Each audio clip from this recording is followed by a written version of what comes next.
Édifié à la fin du 19e siècle, complètement réhabilité en 2004 et propriété de la cave jusqu'en 2007, l'hôtel particulier du numéro 38 du boulevard Sergentrière est désormais la propriété du Conseil général du Gard.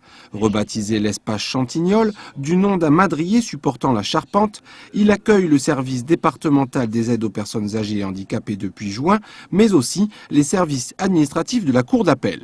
Ça a permis au pôle de l'instruction, qui est allé à la place du service régional avenue Fauchère, de pouvoir se maintenir à Nîmes.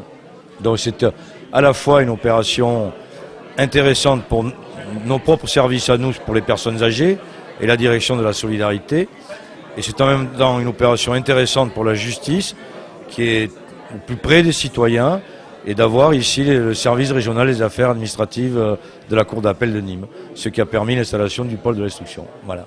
Depuis le 1er mai 2009, entre la moitié du premier étage et la totalité du second, ils sont donc une vingtaine à gérer et centraliser la gestion de 42 sites judiciaires répartis sur les 4 départements du Gard, du Vaucluse, de la Lozère et de l'Ardèche. Alors le service administratif régional, si vous voulez, c'est l'organe de soutien des chefs de cour.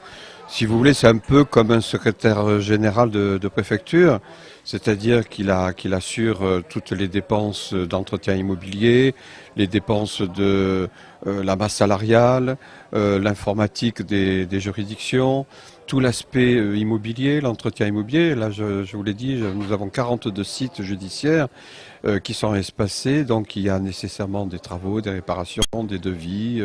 Donc ce service est là pour nous mobiliser et pour nous faire arbitrer, si vous voulez, toutes les décisions sur toute la vie de la Cour d'appel.